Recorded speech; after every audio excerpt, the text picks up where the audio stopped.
Most High in Christ bless everybody. I am Brother Raphael to my right, Brother Nah. and to my left, Brother Jacob. Today's topic is called the importance of the commandments. Okay, what we're going to do today, Lord's will, we're going to journey through the scriptures to show the importance of the commandments, the effect, the cause and effect, I want to say, because in certain laws we have is statutes within the law. And really, when you look at the four parts of the law, you're going to see how these laws work, how they benefit us as the true children of Israel. The so-called blacks and the so-called Hispanics whose fathers are Negroid, and we are the biblical Israelites, okay? Make no mistake about that. And what we're going to do today, brothers and sisters, we're going to shine a light on the commandments and how they're important and how our Lord Christ, the Messiah, the King of Kings, how he kept commandments. You know, how we have to follow his example, because you have to ask yourself a question. Okay, some people will tell you, especially in Christianity, the laws are done away with. Jesus came and did away with the laws. Well, we're going to find out, did he really do away with the laws? Because the thing about it is, laws represent order. Okay, I always say this to people. Okay, if you live in this society with no laws, how would this society be? You will have no order at all.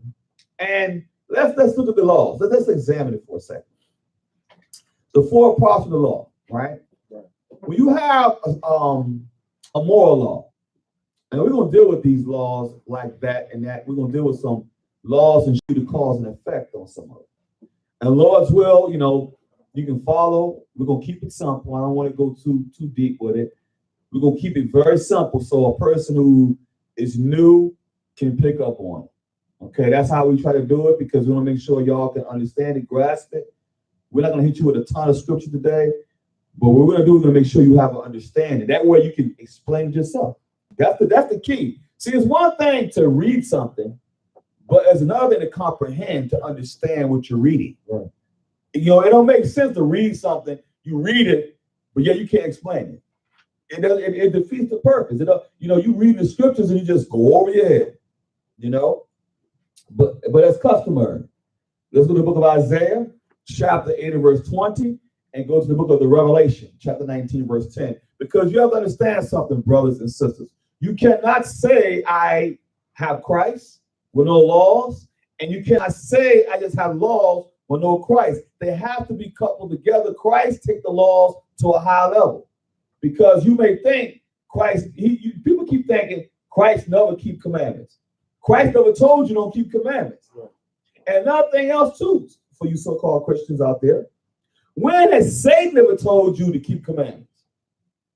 Satan have never told you. That's why it blows my mind. Satan never tells you to keep commandments. But they'll call you the devil. They call you the devil. Right. Right. It goes against all logic. You know?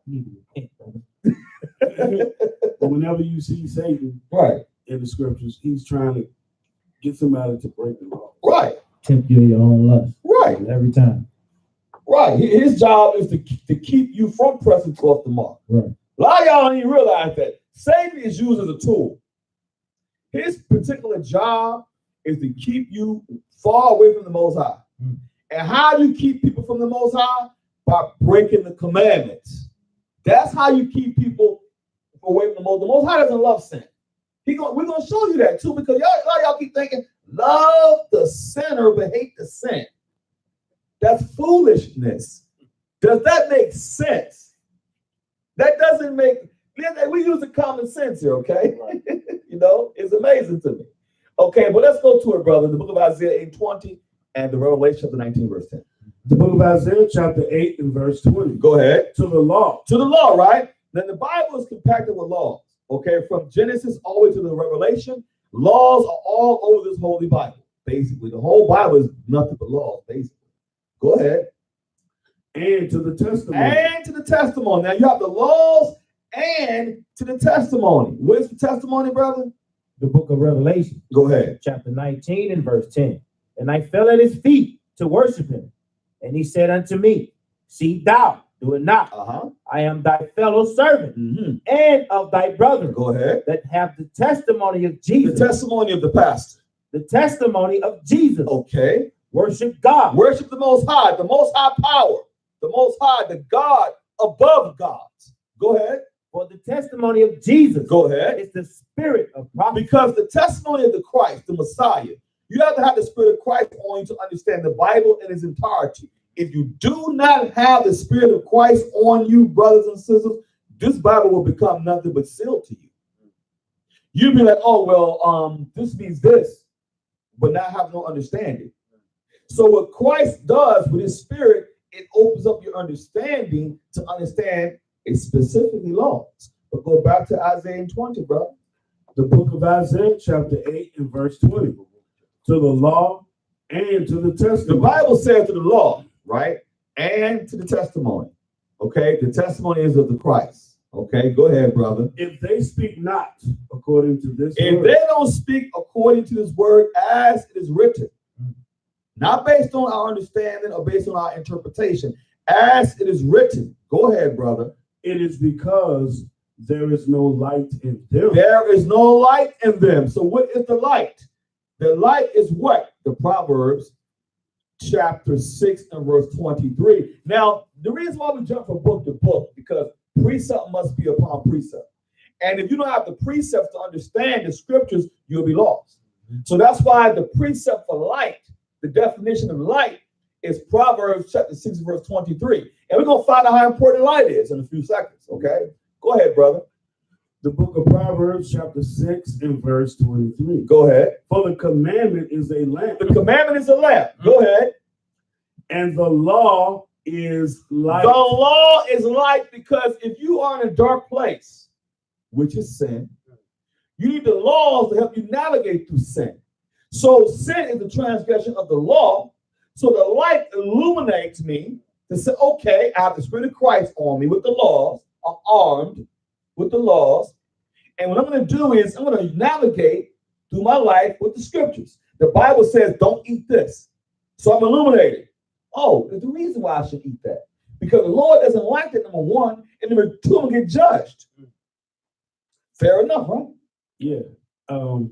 Even though the sun puts off light, Mm-hmm. the law is light. Exactly.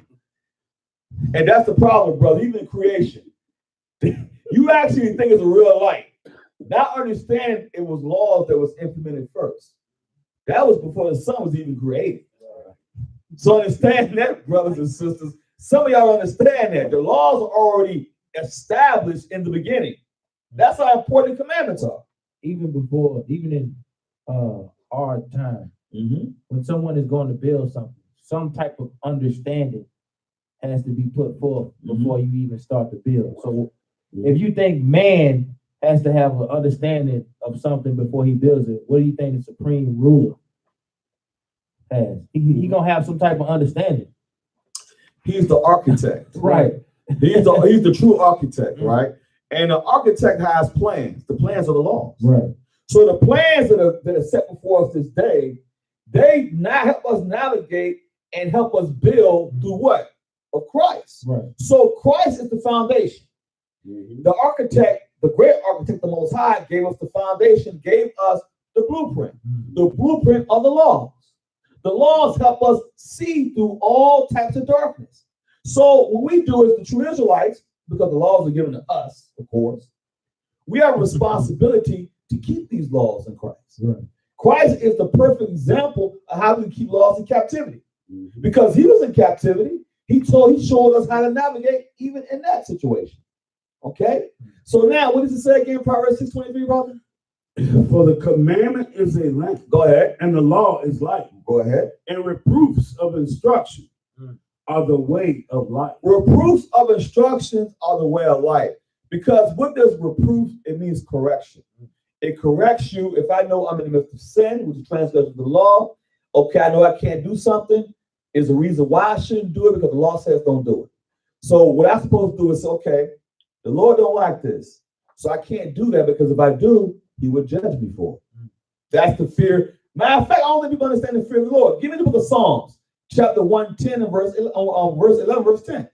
Because a lot of y'all don't understand something. Wisdom, when you have wisdom, right? Why would the Lord give you wisdom if you're disobedient to him? Does that make sense? Because if you are a father or a parent, would you give your child the best of the best if they're being wicked? No. You're going, I mean, if you're in your right mind now, okay, you're supposed to give them that punishment. Create them all. Yeah, exactly. You're creating a monster. You know, if you're not training up that child and commandments, you're gonna create a monster eventually. Okay, go ahead, brother. The book of Psalms, chapter 111 and verse 2. Go ahead. The fear of the Lord is the beginning of wisdom. That's the first part of wisdom. Is the fear of the Lord. Reverence him, number one. Number two, fear his judgments. Because if I know, let's use pork for example. The Lord said don't eat pork. But I was read the commandments, so I decided, you know what? The Lord don't care about what I eat. You know, that's what some people say, oh man, how me eating a pork chop sandwich gonna make me go to hell? Oh, okay. So you eat that pork chop sandwich. Now you was told, don't eat it. The scriptures tell you, because you are holy people, I'm gonna give you a holy diet. I tell you don't eat it because I love you. But I go and eat it anyway. What you think gonna happen? The Most High gonna judge you behind. You might get gout. You might get high blood pressure. You might get diabetes. The Most High may decide to choke you behind while you eat that ham sandwich or something and put you behind to death. Right. That's the judgment. That's why I said the fear of the Lord is what? Go ahead, brother. What did it say? The fear of the Lord is the beginning of wisdom. Go ahead. A good understanding. The good understanding, because now I know the fear of the Lord. If I break his commandments, he's going to judge me. Right. If I keep his commandments, he's going to bless me. Just that simple. Go ahead. A good understanding. Go ahead. Have all they that do his commandments. Wait a minute. Wait. Are you sure? What did it say again, brother? Do what? A good understanding. Have all they that do his commandments. That do his commandments. A good understanding have all they that do his commandments. You see that? Was that it on there, brother? His praise endureth forever. There you go. His praise endure forever on top of that. Holy. Well, what's up, brother? That's why in Christianity there's a disconnect. Right. They believe on Christ, but they don't follow any laws. Therefore, they have no understanding, none whatsoever. You said they believe on Christ? Yeah, they said they said they believe in God, right? I believe in God. The devils believe too. And they fear and tremble too. You know where I want with that. Go ahead on to it. They said they believe in God. So we believe in Jesus. We believe in God. Give me the one in James, but when it said the devils, the demons also believe too. Because see, people always think that belief. Yeah, you can believe all day. You say you believe. Belief is really action behind it. Right. I always say that. I always tell people this. If you believe, you're gonna get you a paycheck. You're gonna go to work to get that paycheck. What makes you think in the kingdom you're gonna sit there and say, I'm just chilling. I'm just gonna just love Jesus and just not do nothing, and I'm getting the kingdom. It don't make no sense. It goes against all logic, right? Okay, so go ahead, brother. The book of James, chapter 2, and I'm going to start at verse 18. Yeah, go ahead, start with it, brother. Yea, a man may say, thou hast faith, and I have works. So you have people say that. Man says, I have faith. You hear that all the time. I got faith, and I have works. Okay, because they always think, I don't have to do no works. Really? Okay, go ahead. What does the brother say? What does Paul say? Show me thy faith. He said, show me your faith. Remember what I told you. If I have faith, I'm going to get paid. I have to show you my faith to come to work every day. Right? To get that paycheck. Right? Right? Show me thy faith without thy works. Without thy works, because if I don't go to work, I ain't going to get paid. Right? Go ahead. And I will show thee my faith by my works. You hear what he said? He gonna show faith by his works. Works of what? keeping the commandments and the faith of Christ. You cannot say, I'm just going to be faithful. I'm faithful. I'm faithful going to church every Sunday. Okay, what you learning then? Because evidently, you don't know your nationality. Evidently, you can't tell me how to get the kingdom. Those are the things that you should know, right? Those are that's basic stuff you should know. That's the true Holy Ghost, right? The understanding of Christ and keeping the commandments. That's the Holy Ghost right there. Okay? Verse 19. Go ahead, brother. Thou believest that there is one God. Uh-huh. Thou doest well. Oh, you do well. Oh, yeah, I believe, brother. Yes, sir, I believe there's a God. Go ahead. Thou dost well. You do well. You've done well. You believe that there's one God, you've done well. But the devils also believe. They believe too. And tremble. They truth gonna say, because the devil know when they see Christ roll up, why thou come to torment us? We know who you are, thou son of God. Son of God. Ain't that something the demons know, but we don't know? That's a shame, man. We the children of the Most High. We're supposed to know we're supposed to know Christ, the Messiah. But the demons know. When every time the demons saw Christ, they knew. They got themselves together. They understood.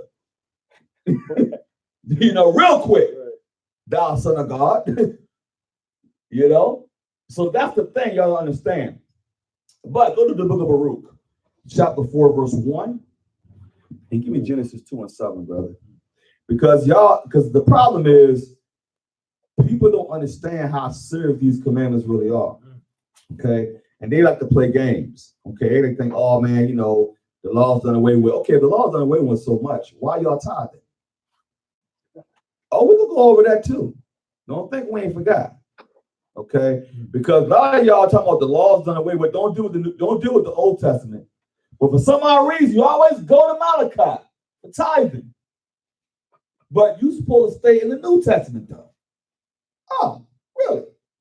We'll go over that pretty soon. So let's go to it, brother. The book of Baruch, chapter 4, verse 1. The book of Baruch, chapter 4 and verse 1. Go ahead. This is the book of the commandments of God. This Bible, if you ask anybody on the planet, what is God's book?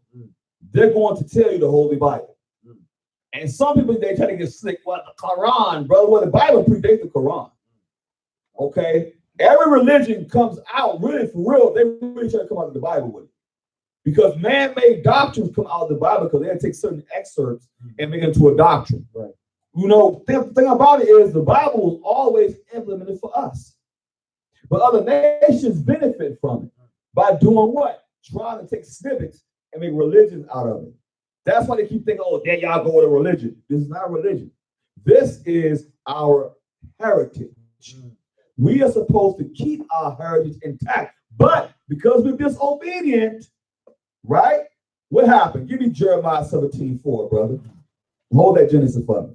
Because we're disobedient, what happened to us? Why did this book elude us so much?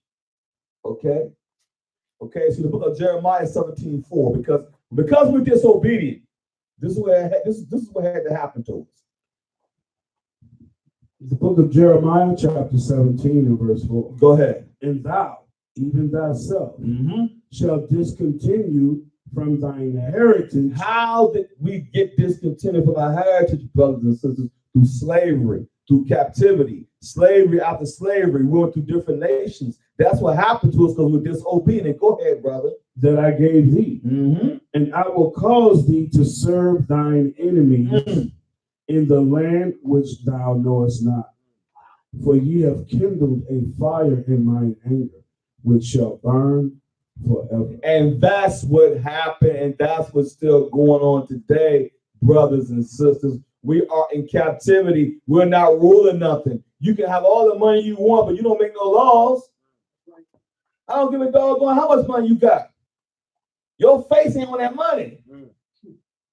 You sitting there fighting with some dead white guys, killing your brother over a dead white man.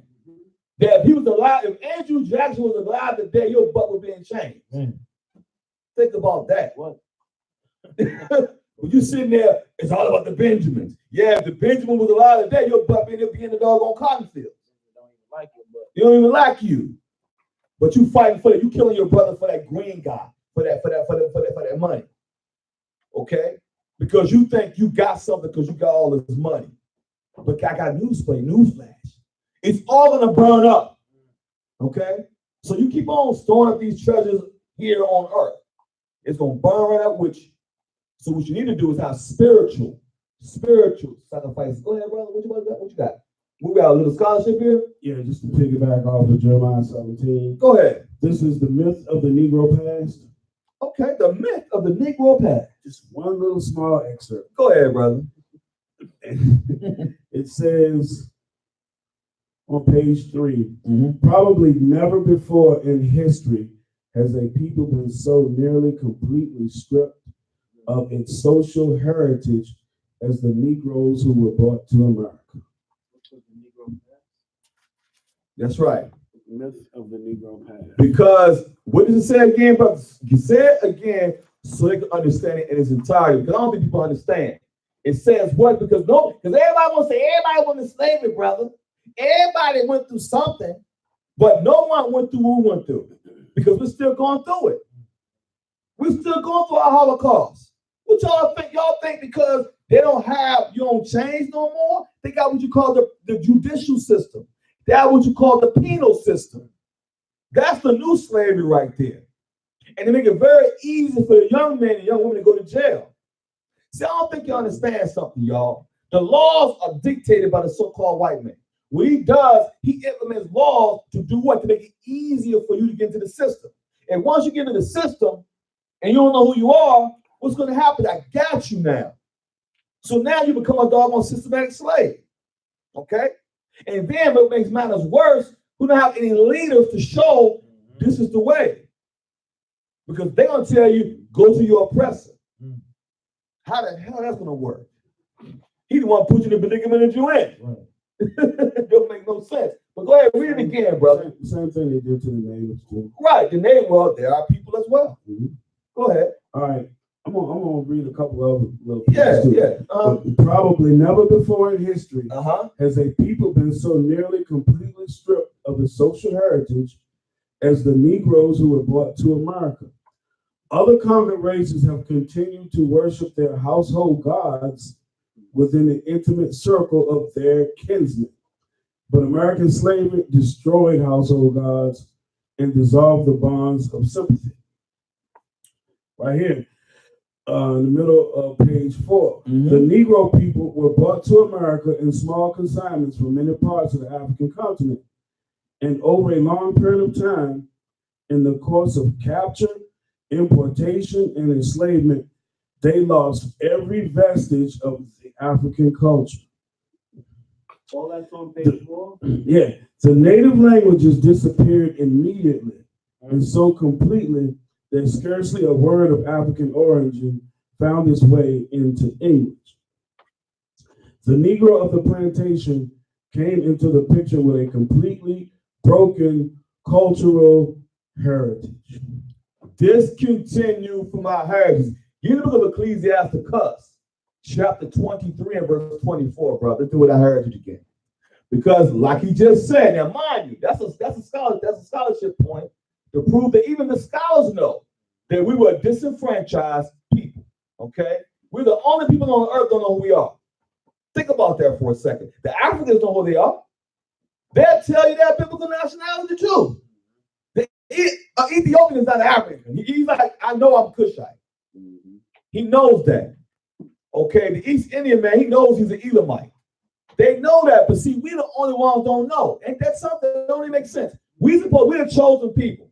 Every other nation knows their biblical nationality are, but we don't. Amazing, isn't it? But go ahead, brother. You know how I found out that Bantus are our people? Go ahead. In Ethiopia. Ain't that something? Ain't that something? But give it to me, brother. Give it to me, brother. What you want? I want Ecclesiasticus chapter 23 and verse 24. Okay, we got it. Yeah. The book of Sirach, chapter 24 and verse 20, 22, 23. Yeah. All these things are the book of the covenant of the Most High God, even the law which Moses commanded for inheritance. For what? For inheritance. That was taken away from us, y'all. Because when we went into slavery, great slavery, it was prophesied we're going to be discontinued from that. So now we go from knowing that we're supposed to be an Israelite to thinking we're Africans. We're thinking we this. We're thinking we any other thing other than an Israelite. But go ahead, brother.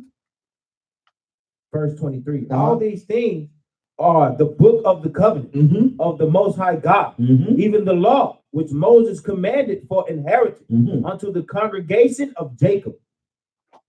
The congregation of Jacob, which are the Israelites. So it's telling you that's our heritage right there. But we were discontinued from our heritage. And that's why we're in the condition that we are there in the day. Because what the laws would do, brothers and sisters, it would do what? It would build our nation up. We won't be dependent. We won't be on welfare. We won't be worrying about this man helping us out. We do our own thing because it's going to create what? It's going to create commerce. We'll know how to deal with each other on a level of what? Economics. But because we go on somebody else's economical system, that's why we can never get ahead. I seen the video the other day. David Banner said in 2 days, the so-called black people spent $42 million after that Nike campaign for Colin Kaepernick. In 2 days, we spent $42 million. $42 million in 2 days. The people that don't have nothing, the people that's oppressed, all over the world spent $42 million in 2 days because Nike shot a commercial and everybody just ran out and bought Nike to support Colin Kaepernick. And I want y'all to know something. The so-called white man is smart. Man. You know what he does? He takes stuff like that. Oh, I'm with you, brother. As long as his pocket's getting fat. Right. See, that's an economical ploy, y'all. Y'all keep thinking, oh, Colin Kaepernick, what he did. Listen, I'm not knocking the brother what he did. Right. But at the end of the day, Nike gonna back him because they know it's gonna make money. Right. Controversy sells, y'all. Controversy sells. So y'all can say what y'all want. That thing was not genuine. It's about money. It's economics, y'all. Okay, keep that in mind. Okay, but let's not lose faith in the topic because we're gonna deal with that tithing thing too, economical. Because now y'all want to take tithing and use it as an extortion tool to do what? To make your pockets fat. Right. And you should never do that to the people. That's the problem right there. But we'll deal with that though. But let's get back to it. Now let's go to the book of Baruch 4:1 and go to Genesis 2:7, brother. Because we're gonna deal with the importance of the law. The laws, they do a lot of things as far as get us close to the Most High. Okay, and there's certain statutes within the law that you must understand too. And we're gonna deal with a few statutes too. Okay, so let's go to the book of Baruch, chapter 4:1, bro. The book of Baruch, chapter 4:1. Go ahead. This is the book of the commandments of God. Go ahead. And the law that endured forever. The law is still intact. It says the law that endure forever. But go ahead, brother. All they that keep it. If you keep the commandments in the faith of Christ, commandments in the faith of Christ, go ahead. Shall come to life. That's how you must come to life. Because if I keep commandments, it's going to make me prolong my life. But go ahead, though. What's the flip side? But such as leave it shall die. That's why we're dying. That's common sense. Keep the commandments, live. Don't keep the commandments, die. There's no gray area. Okay? There's no gray area. But go ahead, brother. Verse 2. Go ahead. Turn thee, O Jacob. Turn thee, O who? O Jacob. He didn't say nobody else. Because our heritage is the law. So he says, turn thee, O Jacob, the so-called blacks, so-called Hispanics whose fathers are Negro and Indian descent. He said, turn thee, O Jacob. Go ahead, brother. And take hold of it. Take hold of the commandments. Because the commandments direct you how you're supposed to deal with your brother and your sister. That's what you call the civil law. Then it teaches you how to eat. Okay? The dietary laws on how to keep your body pure from impurities. Okay? Put unclean foods into your body. Then you have moral laws. Moral laws is crimes against marriage, such as what? Homosexuality, adultery, bestiality. What does that keep you from? STDs, from ultimate judgment from the Most High. Then you have what you call ceremonial laws, like tonight, the new moon feast, the Passover, Feast of Tabernacles. Okay, just to name a few. Those laws promote what? They promote brotherhood. Coming together. The Most High says, gather yourself together. O nation not desired. And you best believe we're not desired at all. Believe that. The only time we desire is with that money. Just like the brother just brought out. As soon as it's a money-making ploy, you best believe they're on board with that. Right. You can make them some money, you of usage. Right. But as soon as you start producing, you're not of usage anymore. Right. Okay? I'm trying to make money, involve the Negro. Exactly. Oh, it's time to be political. Oh, shut up and shoot that ball. Exactly. Shut up and dribble. We don't need you on this end. Exactly. Make sure you get the people together when it's time to spend money. Right. Right. You know what to do. But go ahead, brother. What is it? Walk in the presence of the light thereof. We just found out what the light was, dealing back with the laws. That's why Christ says, let your light so shine. Right? Go ahead. That thou mayst be illuminated. That's the true Illuminati. It's the scriptures. The highest level of understanding, we have that. Mm-hmm. Some of y'all want to run to these colleges and try to get higher understanding, but you're gonna always fail because you have to understand something. The foolishness, listen, the wisdom of this world is foolishness with God. Okay? See, they can't tell you how to get eternal life, but the Bible can. Think about that. So next time you're in your schools, ask your professor, how can I live forever? Well, my findings say here, the hypothesis says that you don't know, man. They say you don't know. Okay? But the Bible gonna tell you how to get eternal life. You're going to the white man trying to get a higher learning. Right. And you're gonna run into Remy. You know, and then that's just keeping it real. Y'all run to these other people thinking they got all this knowledge. But you forget the one who created knowledge. You forget the one that created knowledge. We're gonna go to that too in Genesis. Okay, so was that it, brother? Yes, sir.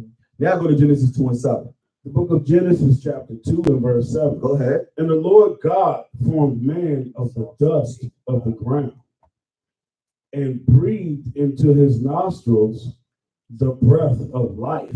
The breath of life. And go ahead. And what happened? And man became a living soul. Just like when it says in Baruch 4:1, all that the keepers should come to life. Right? So when Adam first came, when he first became on the earth, he had rulership. So what happened was the Lord gave him the laws on how to deal with his rulership. So he kept the laws, he came to life. But when he left it, what happened? That's why we have to die. Because when we left the laws, when Eve fell and served the doctrine to Adam, and he agreed upon it, we left the laws. Therefore, we have to die. But when he was given the breath of life, he was given the majestic laws. We had eternal life always served to us. But now we have to do what? Now we have to fight for it now. Oh my goodness, Adam, why did you mess up, brother?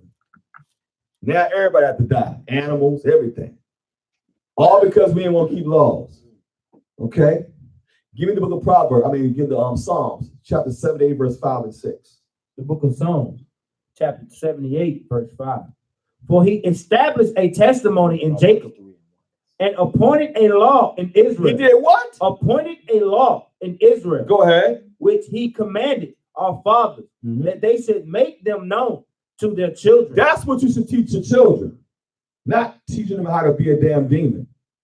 Not sisters teaching the daughters how to be a whore. Shaking what your mama gave you, all that nonsense. Not brothers teaching their sons how to go out here and disrespect women.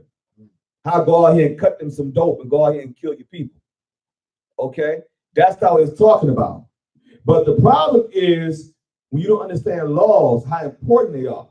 We're gonna keep on dealing with it. So what it say again, brother? The book of Psalms, chapter 78 and verse 5. Go ahead. For he established a testimony in Jacob. The testimony is what? Of Christ.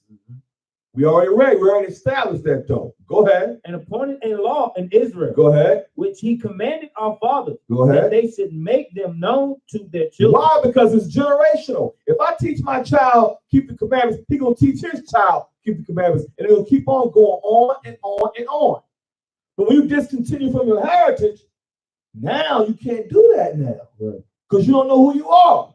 So now you become what? A slave. Now you have a slave mentality. So you pass that slave mentality generation after generation after generation.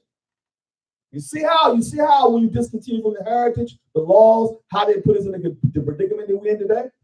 Go ahead, brother. Finish up. Verse 6. Uh-huh. That the generation to come might know them. See, the generation to come might know them. Because you're righteous seed after righteous seed after righteous seed. But when you discontinue from the heritage, you have monsters. That's why we have these brothers and sisters being monsters today. Because the heritage was discontinued. The laws. You don't know who you are. Go ahead. Even the children which should be born, Mm-hmm. who should arise and declare them to their children. See that? You see how it works? They rise and declare them to their children. So you tell your child, okay, all right, son, daughter. Okay, we're supposed to keep these laws. Okay, how do we do them? Okay, we do it this way. You show them, you teach one, you reach one, right? So I teach this child, okay, he's gonna teach his children. And it becomes a righteous capacity. But when you discontinue a heritage from someone, you discontinue their existence. That's why we're in the condition that we're in today. Go ahead, brother. Verse 7. Go ahead. That they might set their hope in God. Hope in who? In God. He didn't say put your hope in man. He said your hope in God. Go ahead. And not forget the works of God. Not forget the works of God, because remember, the fathers of old, they taught the children, and they taught their children. You see what I'm saying? Was that it? No, sir. But keep his commandments. Do what? Keep his commandments. Go ahead. Is that it? Yes, sir. Okay, now let's go to the book of Proverbs, chapter 3, verse 1. Read all the way to 4, and give me Ecclesiasticus, chapter 33, verse 2 and 3. I don't know why this thing keep cutting out. Is it okay? You will. The book of Proverbs, chapter 3 and verse 1. Go ahead. My son, forget not my law. You hear what the Bible says? My son, forget not my law. Go ahead. But let thine heart keep my commandments. But let thy heart do what? Let thine heart keep my commandments. Keep the commandments. Because remember something, y'all. Within laws, there's statutes. Right? I'm gonna show y'all something. Go to the book of let's go to the book of Exodus, chapter 20, and give me verse 14 for a second. I'll show you something. It's a statute within the law. And a lot of y'all don't understand statutes and laws. We say laws, statutes, and commandments, right? We're gonna show you the importance of it. We're gonna show you something. Another thing too people forget is judgments. Exactly. So the book of Exodus chapter 20 and verse 14. Go ahead. Thou shalt not commit adultery. Oh, thou shalt not commit adultery, right? Okay. Go ahead. Thou shalt not steal. Now, when you say thou shalt not commit adultery, let's deal with adultery for a second. If you commit adultery, let's do the judgment right quick. Let me show you something. Let's go to Proverbs chapter 6. Hold it. Go to Proverbs. Well, I'm going to show you a judgment on adultery, right? Some of y'all think, yeah, I'm going to do my thing. Okay. All right. We're going to show you a judgment. It says thou shalt do what? Thou shalt not commit adultery, right? Right. I'm going to show you a statute within that. I'm going to show you something, the judgment. I'm talking about the statute, but the judgment behind you commit adultery, right? Now go to 32. The book of Proverbs, chapter 6 and verse 32. Go ahead. But whoso committed adultery with a woman lacketh understanding. Uh-huh. He that doeth it destroyeth his own soul. Oh, what happened? He destroyed his own soul. Now that's a cause and effect. If I commit adultery, this is what's going to happen, right? But keep going, it gets better. But keep going. Verse 33. Uh-huh. A wound and dishonor shall he get. A wound and dishonor, a wound could be that somebody put a bullet in your head. Or somebody might beat you down for everybody to see. You see what I'm saying? You see, because you committed adultery. Scripture says don't commit adultery, but the cause and effect. If I do this, this is the judgment behind that. Go ahead, brother. And his reproach shall not be wiped away. His reproach is his ridicule. Because what's going to happen, people say, oh, look at him. He's a damn adulteress. He slept with that man's wife. Get that dude, man. Don't deal with him, man. That's reproach right there because you get a bad name. Oh man, nah man, look at him, man. You better watch your girl around him and watch your wife, man. Because that dude, he a damn demon. That's ridicule, that's reproach. That's the result of adultery right there. But go ahead, brother. We ain't done. Go For ahead. jealousy is the rage of a man. Because now the dude you committed adultery with his girl or his wife, now he's jealous. Now the heat gonna get turned up now. Because you didn't keep that law, right? There's a judgment behind that law. Go ahead. That's how important the commandments are. Go ahead. Therefore, he will not spare in the day of vengeance. He ain't trying to hear that. You know what, man? Bro, I messed up, man. I ain't mean to mess with your wife, man. He ain't trying to hear that. He thinking about, yeah, okay, all right, bro, yeah, all right. Yeah, wait till you walk up that street, see what I'm gonna do to him. Go ahead, keep going. The jealousy of a man, go ahead. Verse 35. Uh-huh. He will not regard any ransom. He ain't trying to no, you can't pay me for this. See what you did, you disrespected me, brother. He ain't trying to hear that. But see, if you kept the law, if you kept the law, thou shalt not commit adultery, you're gonna have to go through this. Go ahead, though. Go ahead. Neither will he rest content, though thou givest many gifts. You can give this man all the money you can give him, but his mind is the principle behind it. See, some people deal with principles, man. Some people don't deal with, you can pay me. Money can't get you out of everything. So when you break the commandment, things gonna have to happen to your behind. Oh, let's do another law. Go to the book of Leviticus, chapter 11, verse 7. We're gonna do the judgment. Go to Deuteronomy, chapter 28, verse 61. Because I think people have to understand judgments now. Laws are what they are. Laws help you come to life, right? But now let's go to the book of Leviticus, chapter 11, verse 7, and give me Deuteronomy, chapter 28, verse 61. You got Deuteronomy? Yeah, give me Leviticus 11 and 7 first, then give me Deuteronomy. Because I think y'all have to understand something, brothers and sisters. These laws are very important. The book of Leviticus, chapter 11 and verse 7. Go ahead. And the swine, though he divided the hoof, Go ahead. and be cloven footed, yet he cheweth not the cud. He is unclean to you. Go ahead. Verse 8. Of their flesh shall ye not eat. You should not eat. You should not eat. You should not eat it. Right? Go ahead. And their carcass shall ye not touch. They are unclean to you. They are unclean, right? Okay, leave that alone. Now let's go to Deuteronomy chapter 28, verse 61. Because now there's a judgment now. He said, don't eat it, but there's a judgment now if you do eat it. Go ahead. The book of Deuteronomy, chapter 28, verse 61. Go ahead. Also, every sickness and every plague which is not written in the book of this law. Let me ask you a question. Is gout in the book of this law? No. Is high blood pressure in the book of this law? Diabetes? All those things can be caused by eating that pig, eating unclean foods, right? That's the judgment behind it. Go ahead, brother. Them will the Lord bring upon thee until thou be destroyed. Until thou be destroyed. Because you were disobedient, you don't want to keep the commandments, you decided to do it your way. So the Lord said, okay, all right. Go ahead and eat that pork all you want. And I'm just using pork as an example. The reason why I say I use pork because pork is really the food our people struggle with the most. Them scrimps and those chitterlings, leave them damn things alone. It don't make no sense, man. Eating a pig, period, is nasty, but eating them daggone chitlins, man, that's even worse. I heard a pastor say, I won't judge you for eating chitlins. The Most High would judge you for eating chitlins. Let me tell y'all something. The pastor said that. Give me Isaiah 9:16 for him. This is for you pastors out there. Because if you're doing this is what the Bible says. Okay?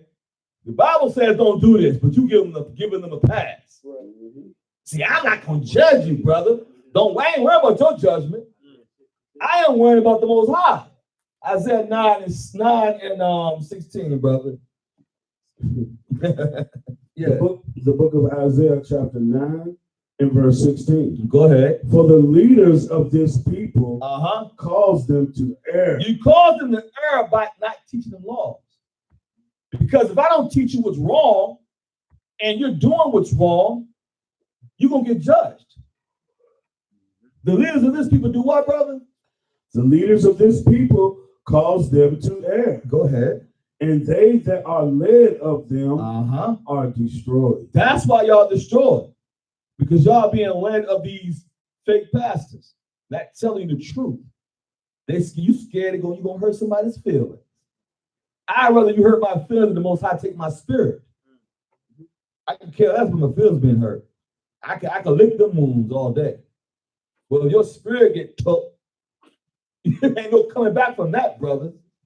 You understand? And don't worry, because there's a recompense for the pastors. You best believe that. Just read Ezekiel 34. Uh-huh. Exactly. Ecclesiasticus chapter 33, verse 2 and 3, brother. Give me Ecclesiastes 126. But that wisdom too. Give me Ecclesiasticus chapter 33, verse 2 and 3. Yeah, they have to understand something about how these laws are important. And that's what you have to understand, man. These laws govern our lives, y'all. Everyday life, these laws govern you. A lot of y'all don't think you live by laws unconsciously, subconsciously. I'm gonna say that subconsciously. Don't realize it. Okay. So let's go to it. Ecclesiasticus in the Apocrypha, chapter 33, verse 2 and 3, brother. The book of Ecclesiasticus, Sirach, chapter 33 and verse 2. Go ahead. A wise man hateth not the law. The what? A wise man hateth not the A law. wise man hateth not the law. Because you understand, you know what? These laws will help me. Because you're a wise man. Go ahead. But he that is an hypocrite, Is a what? hypocrite, Go ahead. therein is a ship in a storm. You know what a ship in a storm is? It's tossed to and fro. You 1 minute you believe this, 1 minute you don't believe it. 1 minute you say, you know what, man? I love God. Keep his commandments. Well, can't do that, brother. That's a hypocrite. How long will you halt between Right. two things? Yeah. So because on one end, you say we can't keep laws, but tithing is a law. Right. You keep that, don't you? Oh yeah. You think we ain't forgot about you, but we got about the tithing? Matter of fact, let's go to it, but we ain't forgot. You think we forgot, didn't you? We ain't forget. We listen. It's about learning, brothers and sisters. Well, let's go to their favorite scripture. And the Old Testament. Give me Malachi 3 and 8, brother. And give me Deuteronomy. Chapter 14 and verse 22. We're going to deal with the tithe. Because now the law, see, this is the law right here. And a lot of y'all run to these pastors in these churches, and they use this as their basis for money. Yes. And you know what they do? They be in these churches, play the music, they play it all. They play it, they don't want it, they dim the lights, and we know somebody in here that's struggling.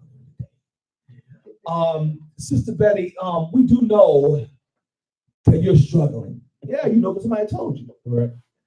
The Spirit ain't tell you nothing. You staging this. So you say, we know somebody here struggling financially. Who ain't struggling financially?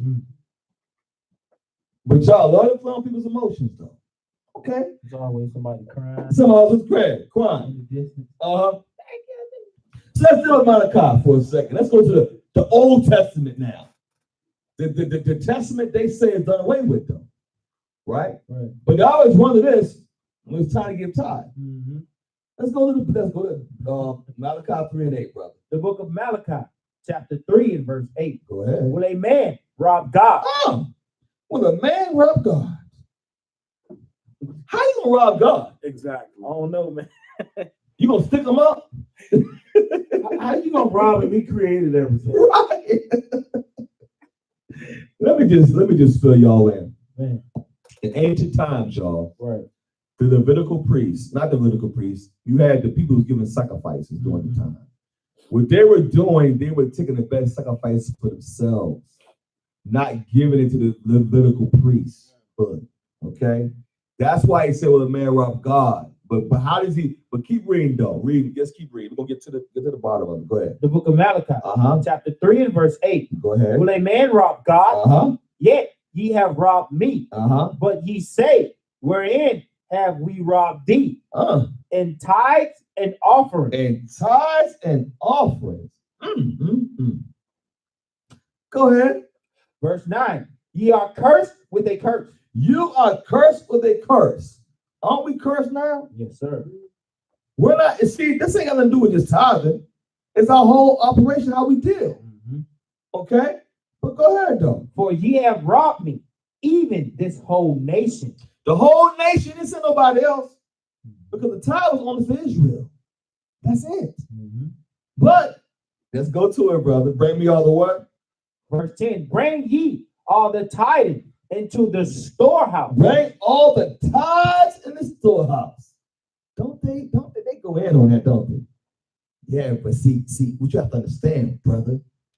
Bring ye all the tithes in the storehouse. Really? In the storehouse? In the storehouse, brother. In the NIV, they probably say bank right there. Or treasury or something. All the tithes in the storehouse. Ain't that something? Better go to Genesis.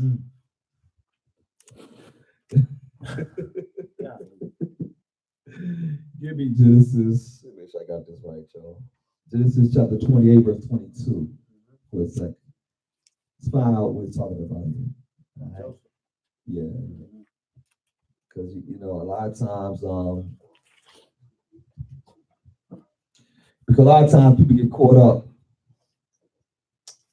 when you go to the tithe, right? But see, when they was given this during this time,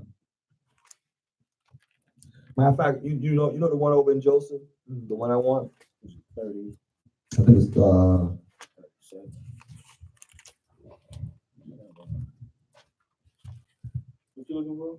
one. I'm looking for the one basically with the with Joseph dealing with it. Actually, you know what? Don't even go with that one. Don't even worry about that one. Don't worry about that one because I'm just gonna explain it to you on a simple capacity. All right, now during the time of the tithe, right? Let's deal with the tithe first to understand why the storehouse is implemented. Go to Deuteronomy chapter 14, verse 22, so you can understand what the tithe is all about. Let's go there first. The book of Deuteronomy, chapter 14, verse 22. Go ahead. Thou shalt truly tithe all the increase of thy seed. Now, the increase of thy seed, if anybody know anything about Israel, we were farmers in ancient times. So everything a similitude is being brought forth. It's showing you a little bit, it's giving you something about, our seed. Because why? Because we had crops, right? Go ahead. Let's find what the tithe is all about. Go ahead. The increase of thy seed that the field bringeth forth. The field bring forth, not out your pockets. The field bring forth, go ahead. Year by year. Year, how long? Year by year. Year by year. Why? Because harvest time. Seed time, harvest time. Right? And if the field does not bring forth a money tree, right. Or a coin tree. Right. They use coins back then. Right. They use shekels. Right? We use shekels back then. That was our monetary system, shekels. But go ahead, brother. Let's finish up. Verse 23. And thou shalt eat before the Lord thy God. Oh, shall eat before the Lord thy God. Go ahead. In the place which he shall choose. What place shall you choose, y'all? 2 Chronicles 6 and 6 is found out what place he may choose. 2 Chronicles chapter 6, verse 6. What place he may choose, right? All right. Precept must be upon precept, right? That's what we jump and we're showing you the place where he should choose with the tithe. Right? Okay. Okay. But it said the increase of thy seed. Right. Year by year. Right? Okay. The book of 2 Chronicles, chapter 6 and verse 6. Go ahead. But I have chosen Jerusalem. You chose what? But I have chosen Jerusalem. You sure he didn't choose Rome? But I have chosen Jerusalem that my name might be there, and have chosen David to be over my people Israel. My people Israel. Has it changed? The place he may choose. Go back to Deuteronomy, brother. Finish up. All right, verse 23. Uh-huh. Thou shalt eat before the Lord thy God Go ahead. in the place which he shall choose Jerusalem. Go ahead. to place his name there. Didn't he just say that did David place his name there? Go ahead. The tithe of thy corn. Are you sure it wasn't money? The tithe of thy corn. Go ahead. Of thy wine. Go ahead. And of thine oil. Oh, okay. And of the firstlings of thy herds. The best. So the first thing, that's why he said when a man robbed God, because they weren't doing that in ancient times. Some of their brothers and sisters were holding back. So it was robbing God in that context. They wasn't giving the first thing the best. That's what it meant by rob God. Go ahead, brother. And of thy flocks, that thou mayest learn to fear the Lord thy God. We know how to fear him, don't we? Didn't we just read about that? Keep the commandments. Keep his commandments, fear his judgments, right? Go ahead. Thy God always. Always, always. Go ahead. Here's an important part. Uh-huh. Go ahead, brother. Verse 24. Mm-hmm. And if the way be too long for thee. So that means that the way, if you are scattered, like let's say you scatter way across the globe and you need to get to Jerusalem. It's going to explain something to you. This is a very key point, brothers and sisters. Yeah, like you could be in Macedonia. Right. It's common sense. If you going on a trip, you don't take your whole dresser. All right. Right. You take clothes out of the dresser and put it in a suitcase. Right. Go ahead. Go If ahead. the way be too long for thee, Go ahead. so that thou art not able to carry it. Go ahead. Because listen, because you got all these flocks of, you got 500 flock of sheep. You got 200 flock of oxen. You Right. got 300 flock of you know what I'm saying, of other animals, clean animals you have. You have all this increase of your seed. You have all this stuff, but the way it be too long for thee. Go ahead.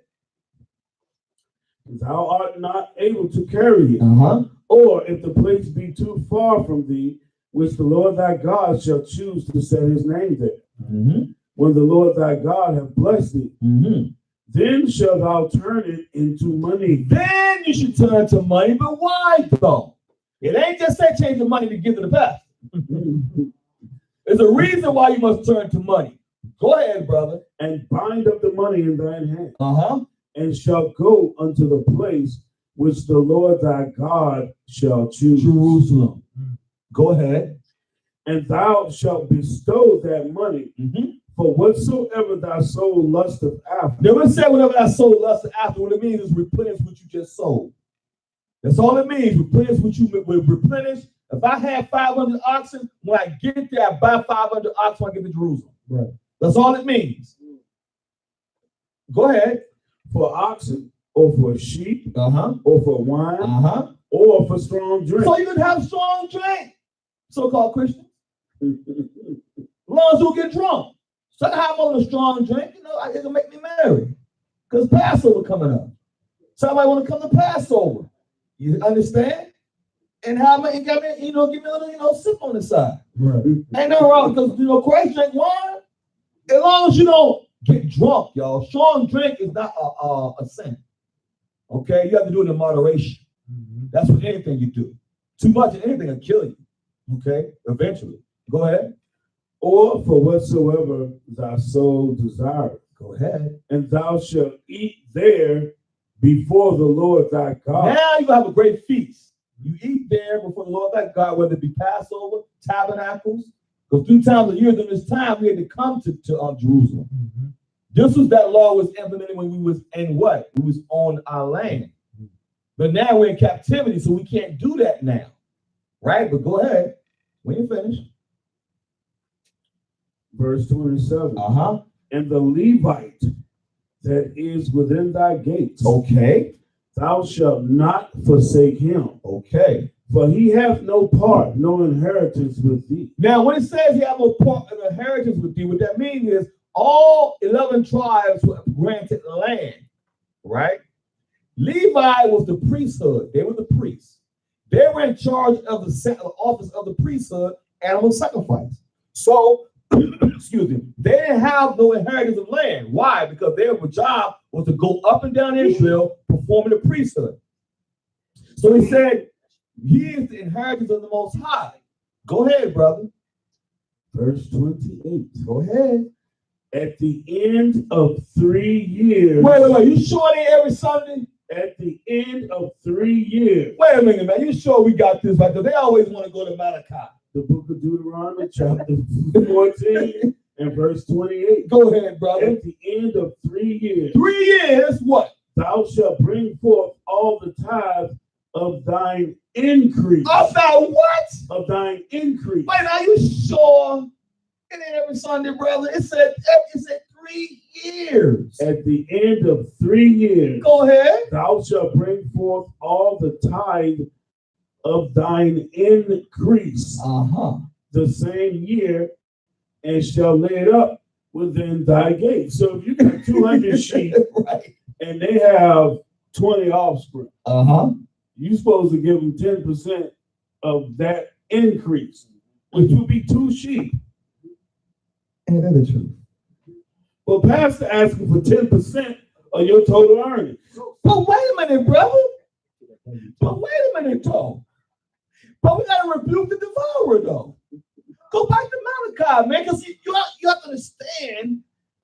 We have to rebuke the devourer. I found what you looking for Genesis 2. You still want? Yeah, go ahead. What you got? The book of Genesis, chapter 41 and verse 35. Go ahead. And let them gather all the food of those good years that come and lay up corn under the hand of Pharaoh, and let them keep the food in the cities, and that food shall be for store to the land against the 7 years of famine. Now keep this in mind. The storehouse, when it says bring y'all the tithe to the storehouse, in ancient times, we had all our crops, everything like that. We was giving it to the Levites. We put it all in the storehouse. That's where they get their food banks from today. Right. Because the father, because keep reading Deuteronomy. Keep going to go Deuteronomy. Keep reading that the fatherless and what is going to tell you. In verse 29. Go ahead. And the Levite, because he have no part nor inheritance. Because he had the priesthood, because his job was the office of the priesthood. That's why we took care of the Levites at that time. Now, that Levitical priesthood changed. Now they're all the 12 tribes of the priests. Okay? Now you don't have to do that no more. But go ahead. And the stranger. And the stranger. That was during the time of the law of the stranger. But now we don't have the law of the stranger now because the strangers are ruling over us. So how can you have the law of the stranger today when the strangers are above you now? That don't even make sense. But go ahead. And the fatherless. And the what? And the fatherless. And the who else? And the widow. Go, which are within thy gates. Because now you got all the time in the storehouse. The Levites, because their job is the priesthood, they don't have time to work. Their job is what? To take care of the priesthood, the sacrifices. So then you have the fatherless, because you have the widows, they don't have nobody to take care of them. So the 12 the other tribes will take care of them, having all the time in the storehouse to help them. Is Pastor doing it? No. I'm gonna be straight up no. He's making himself fat. Okay? Going to the best restaurants and do. Meanwhile, you got the people suffering. What's the name of that pastor that got that bald spot in his head? That got the hair on the side. He was sitting down in the courtroom with that lawyer, and it was like, "Sir, why do you need a 1200 Versace suit?" He was like, "Well, I sweat." Yeah. He said, why you need a Louis Vuitton? Louis Vuitton. He said, well, you have to understand. I sweat. I don't understand your question. Yes, you do.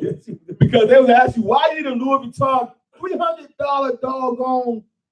They called him too. Yeah. Using his house, his house was a place where worship.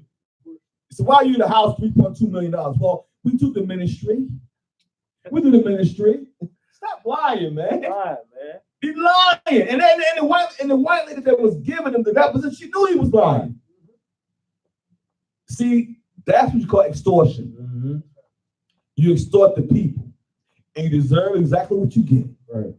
Go back to Malachi, because you got to rebuke the devourer now. Right.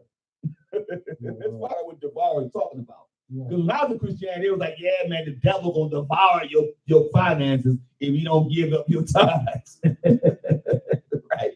Then go back to Malachi 3 and 11 now, brother. The book of Malachi, Give me some Chronicles 7. chapter 3 and verse 11. Uh-huh. And I will rebuke the devourer for your sakes, Go ahead. and he shall not destroy the fruits of your ground. Uh-huh. Neither shall your vine cast her fruit before the time in the field. Let's find out who the devourer is he's talking about. Because when you're in church, that's a scare tactic. Right. Pastor would tell you, this is a law of tithing now. The statute within that law of tithing was bring all the tithe in the storehouse, do the increase every 3 years. That's a statute within the law. But that law is not implemented. Why? Because why? Christ is going to explain it to you. Okay? So go to the 2 Chronicles 7:13, brother. The book. 2 Chronicles chapter 7 and verse 13. If I shut up heaven, that there be no rain, or if I command the locusts to devour the land, or if I send pestilences among the people, if my people, which are called by my name, shall humble themselves and pray and seek my face and turn from their wicked ways, then will I hear from heaven and will forgive their sin and will heal their land. Was that it? Because the devourer is talking about locusts. Okay, you go to 2 Chronicles. What's 2 Chronicles 7:13? Yeah. Because when you're dealing with the devourer, right? Everyone think the devourer is talking about Satan. What they don't understand is the devourer is talking about dealing with what? The locusts. He said, if I shut up heaven that there be no rain, or if I command the locusts not to devour the land, or if they send pestilence, which is diseases. So when he said rebuke the devourer, the Most High is saying, I'll rebuke pestilence, disease, and locusts, because locusts eat your crops. If you ever seen a locust, They destroy a whole Yeah. field they destroy a whole field. in a day. So when he says, when you go to Malachi, the proper understanding, it says, I rebuke the devourer, because during this time of ancient times, Israel was doing what? Keeping the best sacrifices for themselves. They're being, because when you do that, you're showing hatred to your nation. Because the storehouse was for the nation of Israel who was unfortunate. It was unfortunate, plus it was for the Levitical priests. So that's why he said rebuke the devourer. So that statute within that law of tithing was once every 3 years. Bring your other tithe to the storehouse. Do all these things as a statute within the law. You understand what I'm saying? All right, now go to the New Testament. Go to Matthew 6. That's fine if Christ says tithe. Because y'all always want to use tithing, especially in Christianity, right? You're supposed to believe on Christ. But let's find out if Christ told you to tithe. Let's find out what he said. The book of Matthew, chapter 6 and verse 1. Go ahead. Take heed that ye do not your alms before men. You know what alms are? Alms is, it could be money, it could be your time, it's service of your nation. Okay? Don't do your alms before men, right? Like some of y'all do in these churches. Because what y'all do, y'all have a line. This is a $5 line, $50 line, this line, and you play music. Platinum prayer club. Exactly. You play music. He says, what does Christ say? The book of St. Matthew, chapter 6 and verse 1. Go ahead. Take heed that ye do not your alms before men. Don't do it to be seen of men. You have to send a trumpet. Oh, look, I'm giving $100,000. That's between you and the Most High. Don't do your alms before men. Go ahead, brother. To be seen of them. To be seen, to be recognized. See, look at me. I'm the best tither. Why? Why you gotta do that? Go ahead. Otherwise, ye have no reward of your Father which is in heaven. You don't have the reward because you got your reward with being seen of men. Go ahead. Verse 2. Go ahead. Therefore, when thou dost thine alms, do not sound a trumpet That's before what thee. they do in the churches. Oh yeah, brother, we time to do the tithes. Then the organ will start playing. Have everybody sitting in line. You know? Go ahead, brother. Finish up. Do not sound a trumpet before thee, Uh-huh. as the hypocrites do. Yeah, because they're hypocrites. On one hand, you say I love God, But on the other end, you want to do what he say. That's a hypocrite, right? Go ahead. In the synagogue Uh-huh. and in the streets, Mhm. that they may have glory of men. That's what they have. That's what they do. Have glory of men. You know, he must be real blessed. He gave all that money. He did all this. But where is it where Christ said tithe though? He said alms. Right? Did Christ said tithe? No, he didn't, because Christ understood that was during the Levitical priesthood. Because I'm gonna say this to you. If I give you a tithe, pastor, do me a sacrifice, sir. Better yet, give me a judgment. Because at the end of the day, during that time, the Levitical priests were responsible for sacrifice. That's why he took care of the priests, because, like we just said, they didn't have no inheritance, a land. They didn't have no, because the allotment of land was for all the other tribes. Our job during that time, the Levitical priesthood, was to take care of them. Right. Because they didn't have no inheritance during that time, because their inheritance was of the Most High. Yeah. You understand? When the priesthood changed, we go to Hebrews 7, that shows you how the priesthood changed to gain understanding. That's why you have to do that no more. So some of you pastors out there, you better repent and stop this nonsense and extortion of the people. Because that's what y'all doing, extorting money from people. Okay? And if y'all feel free to hit us up, let's talk about it. Let's discuss it like man and the Lord. Let's find out if the Messiah, the Christ, the one you said you follow, told you to tithe. Oh. Find out if they following him at all. Exactly.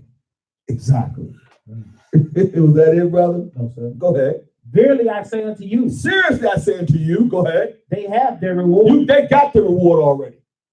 Because now they're being seen of men. They got the reward. Go ahead, brother. Verse 3. Uh-huh. But when thou dost alms, And when you do your alms, go ahead. How much you handle it, brother? let not thy left hand know what thy right hand doeth. Go ahead. Verse 4. Mhm. That thy alms may be in secret. And what? In secret. He says be in secret. You don't have to be all open with it. Look at me. Go ahead. And thy Father, which seeth in secret, Uh-huh. himself Mhm. shall reward thee openly. He can reward you openly, because then the Lord's going to reward you openly. Why? Because you were humble when you did it. You didn't come in there with pride to act like you better than somebody else. That's not what it's about. Okay? Because if a brother ain't got but $2 to give, if that was his last $2, guess what? The Most High sees that as a great feat, because why? He did it with all his heart. It's not about trying to find what people give, and you got to give according to how you blessed. Right. Okay? Because if you broke down, ain't got no money, or you got your paycheck, and I tell you to give me your whole paycheck and just have faith,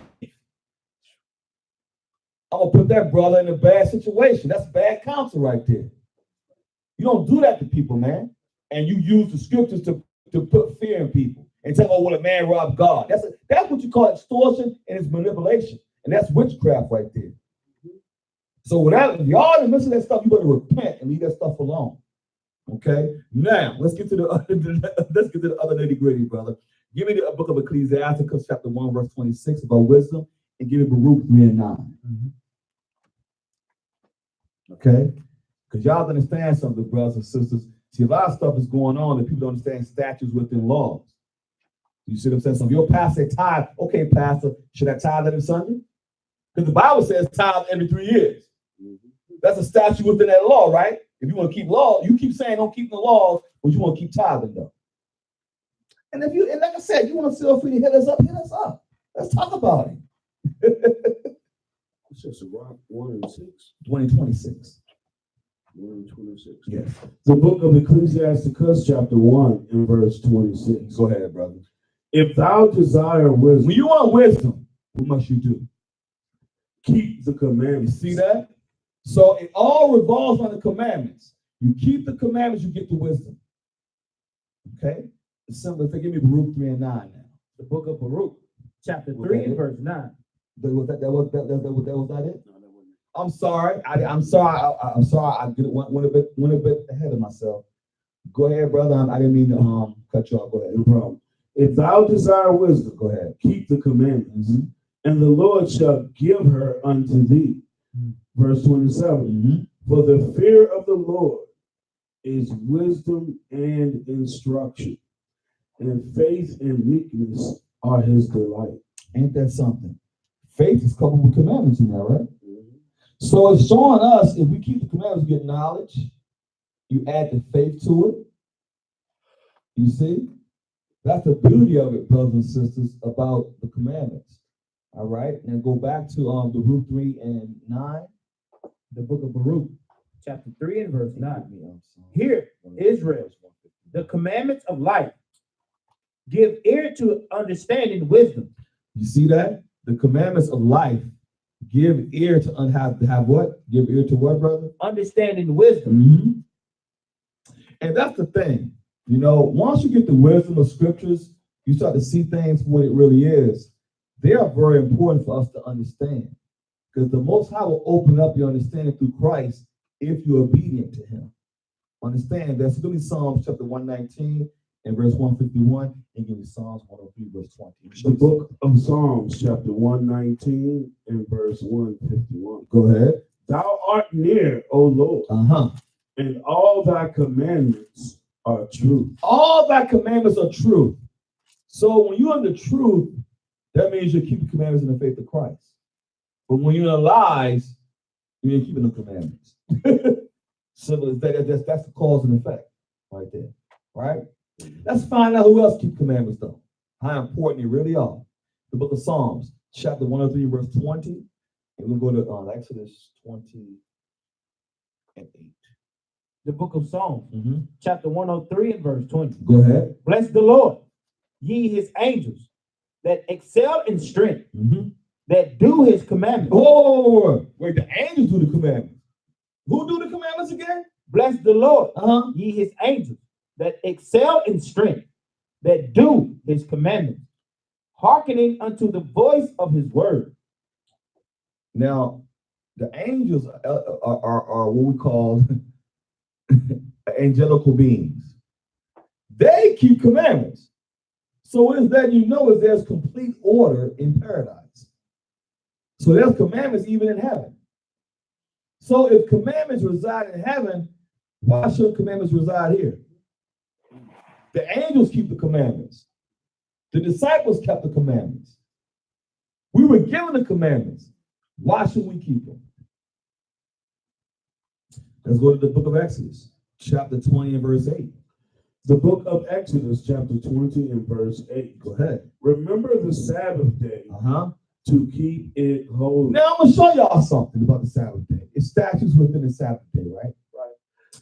Now, so-called Christians say, well, we keep the Christian Sabbath.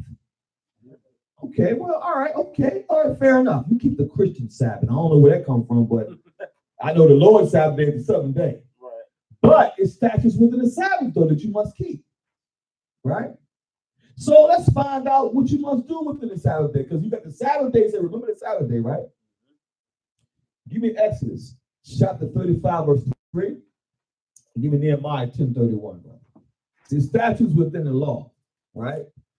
And if you keep saying, I keep the Christian Sabbath, we're going to find out you keeping that right. What you about to say? Pastor Andrew Hooper told me one time that asked me if he kept the Sabbath day. He said he keep every day holy unto the Lord. And I said, well, the Lord set aside one day to keep holy for him. Right, right. That's what we're supposed to do. Oh, TD Jakes tried that nonsense. What that is, y'all, that's a manipulation tactic. Because here's the thing, you getting away from the real deal. We're dealing with the laws as it was written and what was given to us. You're telling us about worshiping the Lord and we do it every day. The Sabbath day ain't every day. He gave you a specific day to say this is the Sabbath day of rest. Stop trying. See, they want to play games. But keep playing games though. Okay? And we get ready to read statutes for the Sabbath. That day. Right. Right. Go ahead. We'll start at 2. Yeah, start at 2, man. Go ahead. The book of Exodus, chapter 35, and verse 2. Go ahead. 6 days shall work be done. See that? 6, that's the statute within it. 6 days shall your serve our work be done, right? Go ahead, brother. On the 7th day, go ahead. There shall be to you an holy day. Oh, what? A holy day. I thought it was every day. A holy day. A holy, he said days, he said holy day. Right. Right? Go ahead, bro. A Sabbath of rest A Sabbath of rest to the Lord. to the Lord. Whosoever doeth work therein Uh-huh. shall be put to death. That's the judgment. You wonder why people get put to death on a Sabbath day. Don't realize why on Fridays and Sundays you're always getting put to death. Mhm. Because you ain't keeping the Sabbath day where it's written. But go ahead though, brother. Ye shall kindle no fire. When it says killing no fire, that means you can't cook. Right. So guess what, Big Mama, your Sunday dinners? You ain't keeping your Sabbath right. That's your Sabbath, right? They say you shouldn't kill no fire, right? So you that isn't that what they say? They say Mhm. that's the Christian Sabbath. Okay, that's the Christian Sabbath. Why are you cooking then? And why are you going out to eat at restaurants? Oh, we ain't done. Your pastor after church. We're going to Nehemiah 10:31. We got that covered. Nehemiah 10:31, brother.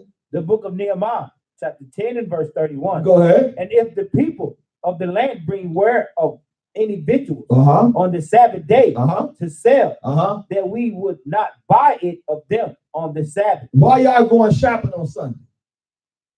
See, that's a statute you shouldn't buy or sell. That's a statute within the law, right? So the Sabbath, it tells you keep it holy. So how do we keep it holy? No buying, selling, no working, no cooking, no servile work, right? That's how you keep it holy. That's a statute within the law. But if you're supposed to be the Christian Sabbath, why you ain't doing this? Not, I can't remember the scripture right now. Go ahead, brother. But you can't even have people work for you. Mm-hmm. Yeah. You can't have people work for you on the Sabbath. Well, you don't spell your maid servant. You don't spell your manservant. You see what I'm saying? When you read down with Exodus 20 and 8, it tells you even within your gates you can't have your servants working. Right. Your animals Right. can't even do no work. Your ox that's supposed to be plowing for you supposed to be resting. That show you how serious that the Sabbath really is, y'all. Oh, you think we just playing? Go to Exodus 31:16, bro. You think we just making this up?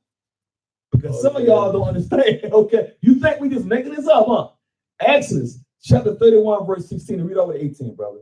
The book of Exodus chapter 31 and verse 16. Go ahead. Wherefore the children of Israel shall keep the Sabbath to observe the Sabbath throughout their generation. He didn't say it was done away with. He said throughout the generation, right? Go ahead. For a perpetual covenant. A continual. When it says perpetual, it means continue from the ancient time even into today. Right. Keep going, brother. It is a sign between me and the children of Israel. Nobody else. Forever. For how long? Forever. I thought Lord came and did away with the Sabbath, brother. Forever. Matter of fact, since you say that, man, I know. Go ahead. Acts chapter 13 and verse 13. Go ahead, brother. Let the spirit flow with that. Because everybody tries to run to Paul, right? Right. And say, well, see, it's after the cross. Uh-huh. Let's see if they kept the Sabbath. Let's prove the point. Go ahead, brother. The book of Acts, chapter 13 and verse 13. Mm. Now, when Paul and his company loosed from Paphos, they came to Perga in Pamphylia, and John, departing from them, returned to Jerusalem. Verse 14. But when they departed from Perga, they came to Antioch and Perdissa, and went into the synagogue on the Sabbath day. Went into the synagogue on the Sabbath day. Go ahead. And sat down. Verse 15. And after the reading of the law. After the reading of the law. Now, so why? The law was done away. Right. Why did you read the law? And Paul is in there, right? Go ahead, man. And the prophets, the rulers of the synagogue, sent unto them, saying, Ye men and brethren, if ye have any word of exhortation for the people, say on. Read next verse. Verse 16. Then Paul stood up, beckoning with his hand, said, Men of Israel, and ye that fear God, give audience. verse 17. You good, you good. So it's they're in there on the Sabbath day. They're still keeping the Sabbath. Right. And keeping the law. Mm-hmm. And Paul is telling you who the audience is. Mm-hmm. Men of Israel. Right. And if you read the next verse, he tells you who, matter of fact, read the next verse so you can see who the God is the God of. Verse 17. The Mhm. God of this people of Israel chose our fathers, exalted the people when they dwelt as strangers in the land of Egypt. So he's the God of our people, the God of Israel. And not just that, if the Sabbath changed, wouldn't Paul correct them and say, brothers, the Sabbath changed, brother? He would correct them. But Paul understood the law is still intact. So that's why when people start getting caught up in Paul, you have to understand Paul kept commandments. And you're right, Gabe.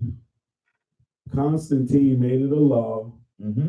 in 325 AD Mm-hmm. to change the Sabbath day to Sunday. Exactly, brother. Yeah. Yeah, that's a great point. And the brother is right, because that's a true historical fact. That was changed by Constantine. Constantine was a Roman emperor. Okay, he was a pagan god worship. He worshiped the sun. So that's why you got Sunday worship today.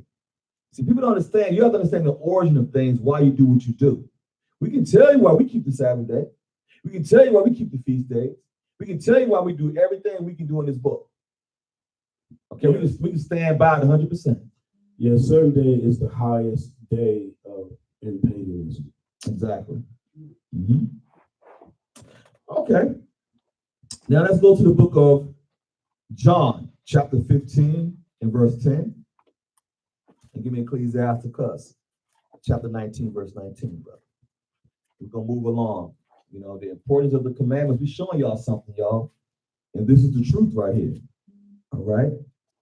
So let's find out what Christ says here. We're going to the Messiah, the Christ, the Messiah, right? Okay. John 15:10, brother. The book of John, chapter 15 and verse 10. Go ahead. If ye keep my commandments, ye shall abide in my love. You know what Christ says? If you keep the commandments, is a clause in effect. Is a stipulation. If you keep the commandments, you shall abide in my what? In my love. Go ahead. Even as I have kept my Father's commandments. He kept the commandments, his Father's commandments, his Father's commandments. Go ahead. And abide in his love. There you go. So how you gonna sit there and say don't keep commandments when Christ kept the commandments? If you're a Christian, why you ain't following Christ? Christ kept the Father's commandments, which means the law of Moses. Right? You might as well read verse 14. Go ahead, brother. All right, the book of St. John, chapter 15 and verse 14. Mm-hmm. Ye are my friends if ye do whatsoever I command you. See? You see that this is pretty simple. You're my friends if you do whatever I tell you, which is keep the commandments. So therefore, if you keep the commandments, guess what? You're an enemy of God. Okay? Give me Ecclesiasticus chapter 19, verse 19. Give me Matthew 19:16, brother. The book of Sirach, or Ecclesiasticus, chapter 19 and verse 19. Go ahead. The knowledge of the commandments of the Lord is the doctrine of life. The knowledge of the commandments of the Lord is the doctrine of life. How can you get around that? Go ahead. And they that do things that please him shall receive the fruit of the tree of immortality. The fruit of the tree of what? Of immortality. Go ahead. Verse 20. The fear of the Lord is all wisdom. We just read that in another scripture. The fear of the Lord is what? Is all wisdom. And in all wisdom is the performance of the law and the knowledge of his omnipotency. Which means all knowing, all powerful. Omnipotency. So that means you get closer to the Most High and the knowledge of Christ. You keep the commandments, brothers and sisters. It's just that simple. So that's the problem. We're keeping it simple here today. We're not even going too deep with this. Matthew 19:16, brother. Let's find out how to get the kingdom. The book of Matthew, chapter 19 and verse 16. And behold, one came and said unto him, Go ahead. Good master. Good master. What good thing shall I do that I may have eternal life? Go ahead. And he said unto him, Right. why callest thou me good? Mm-hmm. There is none good but one, Go ahead. that is God. The Most High. Go ahead. But if thou wilt enter into life, What must you do? keep the commandments. Wait a minute. Are you sure when you say the sinner's prayer? Keep the I commandments. thought the commandments were done away with. Keep the commandments. He didn't say just believe on me and say the sinner's prayer. That's how important the commandments are, brothers and sisters. It guides you to keep the commandments to do what? To get what? The kingdom. He's showing you that. Can we jump back to John 15 real quick? Go ahead, bro. Just want to make a quick point. Mm-hmm. Because a lot of people say, how Christ died for everybody. Uh-huh. He only gave his life for the children of Israel. Right? He even says it. I give my life for the sheep. But we went to John 15:14. Go ahead. But I want to read 13 and 14. Mm-hmm. It says, Mm-hmm. and this is Christ speaking, Mm-hmm. greater love have no man than this, that a man lay down his life for his friends. Ye are my friends if you do whatsoever I command you. So he gave his life for those that's keeping the commandments. Mm-hmm. It's just that simple. He didn't give his life for wicked people. It don't make sense. All right? Doesn't make sense at all. Now let's go to the book of Matthew 26:18. The book of St. Matthew, chapter 26 and verse 18. Mm-hmm. And he said, go into the city Mm-hmm. to such a man Mm-hmm. and say unto him, the master saith, my time is at hand. Because now Christ understood that his time to give his life for Israel was at hand. You understand? Mm-hmm. So Christ is keeping the law now. For some of you people out there don't say Christ ain't keeping the law.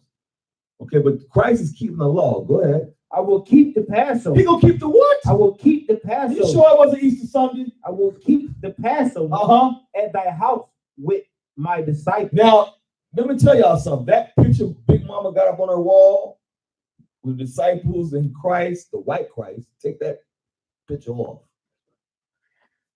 That's the Passover right there. Mm.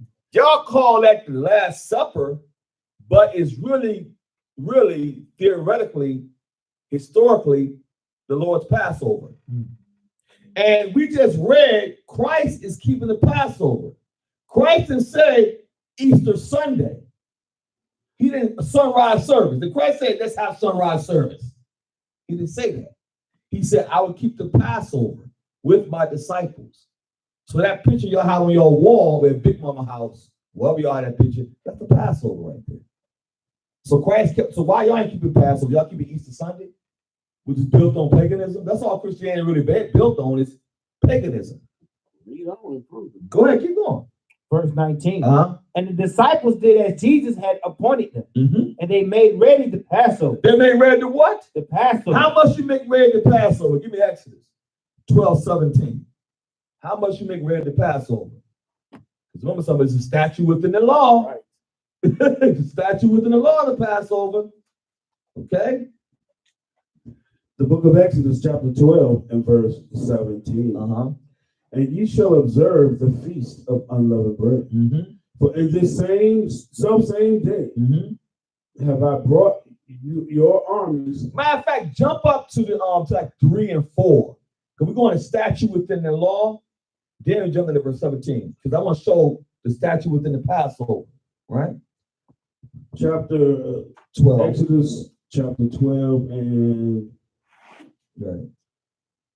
But the lamb. verse 5. Go ahead, lamb. Your lamb shall be without blemish. What does that represent? Christ. Because he was without blemish, right? That's why, when you keep the Passover, you celebrating Christ. Okay? Go ahead. A male of the first year. Oh, the male, the first year, he's the first and the best. Ye shall take it out from the sheep or from the goats, Mm-hmm. and ye shall keep it up until the 14th day of the same month. 14th day of the same month. So that's how you get the Passover. That's a statute. Within the law of the Passover, you got to count 14 days from that new moon. The new moon is the new year. That start of the month. So you start that and count 14 days. The 15th day, being the feast of unleavened bread at even. Mhm. Go ahead, brother. And the whole assembly of the congregation of Israel Uh-huh. shall kill it in the evening. That's a statute within the law. During that time, okay? Because we were about to go into our land. But we kept the first Passover in Egypt. Think about that. Some of y'all keep thinking, oh man, we gotta go to Jerusalem. No, the first Passover was in Egypt. Right. They tell you that, man. That's brothers. Come on now. Read the scriptures, bro. And they shall take of the blood and strike it on two side posts Mm-hmm. and on the upper door posts of the houses Mm-hmm. where they shall eat. Now remember something. Yes, you eat the Passover, right? But go back to Christ. Let's find out if he eating the Passover. Let me read You verse want 8. to read verse 8? Yeah, verse 8. Go ahead. And they shall eat the flesh in that night, roast with fire, Mm-hmm. and unleavened bread, and with bitter herbs that they shall eat. And the statue within that, the lamb represents Christ. The bitter herbs represent our heart bondage. And the unleavened bread represents what? Sin. We don't have to worry about having leaven, which represents sin. And we had to move in haste because we couldn't use 11 and age. It would have took time. Because we had to leave. But there's a statute within that law, that's the Passover meal. The blood is the wine. Okay? That's a statute within that law of the Passover. Was that it, brother? Yeah, that's it. Now let's go back to Christ. Come on, verse 20. Go to verse 20, yeah. The book of St. Matthew, chapter 26 and verse 20. Go ahead. Now, when the even was come, Oh, when the what was come? when the even was come, Oh, so wait a minute. You sure it was in the morning? when the even was come, Go ahead. he sat down with the 12, Mm-hmm. and they did eat. He said, verily I say unto you, Uh-huh. that one of you shall betray me. Mm-hmm. Verse 20. Now, I thought I wanted. They sat down and eat. So Christ ate the Passover. Christ ate the Passover. So for some of you people, you have to eat the Passover. So why you aren't, that's the statute within the law of the Passover. You understand what I'm saying? So it's just showing you something. All right. Let's go to Mark chapter 14, verse 12, and go through 16, and give me John 10:22. Because we're dealing with Christ. Christ kept laws, right? So we have to follow him. Huh? Most definitely. Mm-hmm. So the book of St. Mark chapter 14, verse 12, read through 16. Mark 14, verse 12. Mm-hmm. And the first day of unleavened bread, Mm-hmm. when they killed the Passover, When they did what? when they killed the That's Passover, during the time of Christ. So they kept the same ordinance that the forefathers kept. Right? Mhm, Go ahead. I thought the law was done away with. Because Christ keeping the same law mhm. that the forefathers kept. They would kill the Passover, right? Yep. Go ahead. His disciples said unto him, Uh-huh. where wilt thou that we go and prepare that thou mayest eat the Passover? Mm. And he sent forth two of his disciples and said unto them, go ye into the city, and there shall meet you a man bearing a pitcher of water. Mm-hmm. Follow him.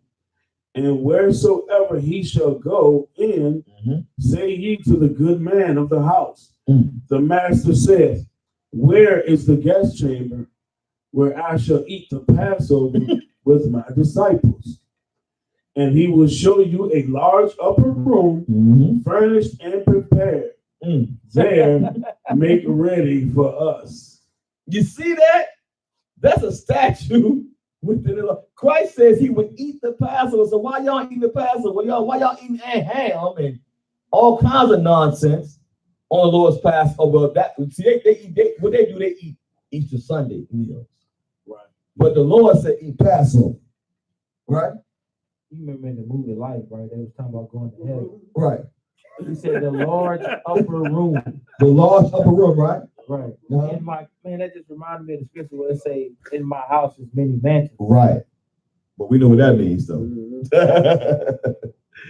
Let's go to John. Let's go to John 10:22, brother. Let me show you something else too. See, we follow Christ.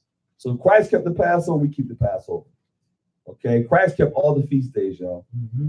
We just showing y'all something that's recorded. So John 10:22, let's find out what else he kept. The book of St. John, chapter 10 and verse 22. Mm-hmm. And it was at Jerusalem, the feast of dedication. and it was winter. Uh-huh. Verse 23. And Jesus walked in the temple of Solomon's porch. Uh-huh. Now, the dedication, you gotta understand something.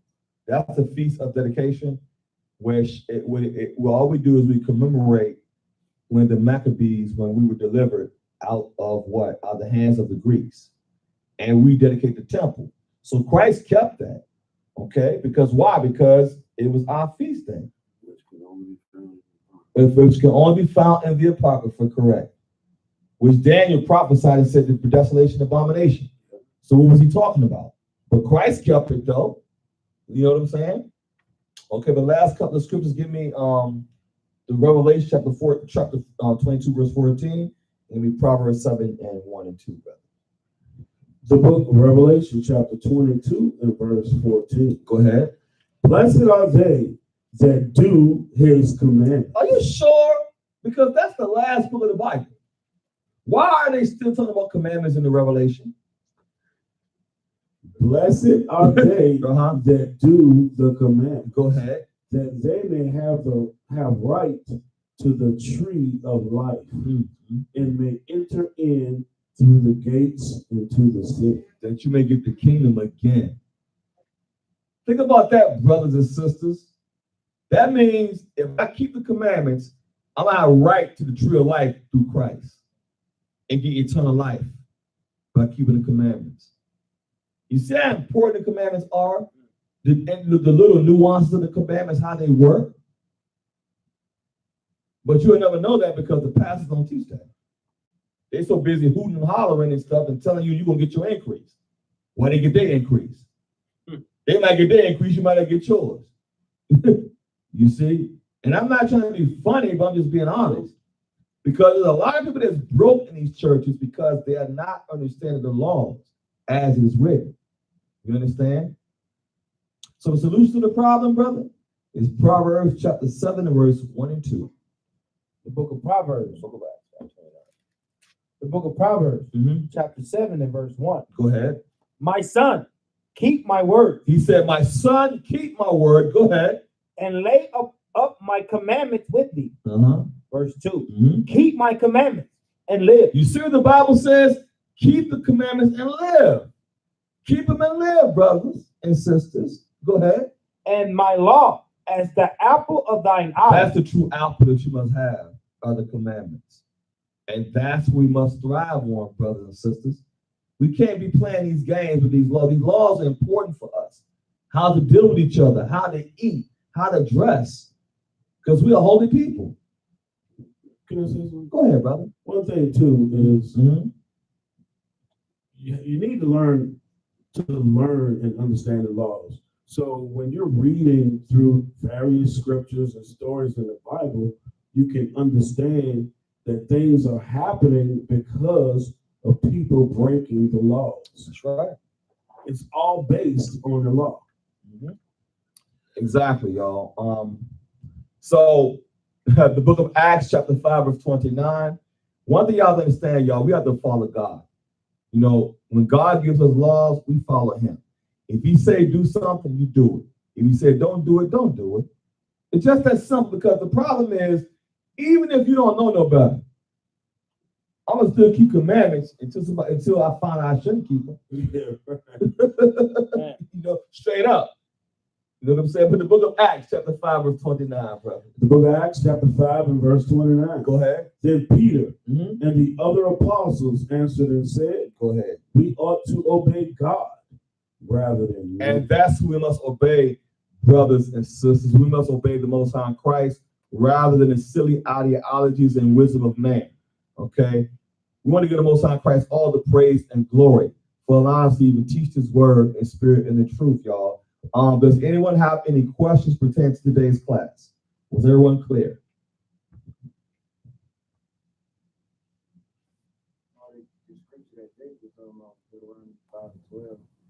Which one? On the Sabbath, Mm-hmm. you said service couldn't do any work. Yeah. Okay. Okay, cool. Cool.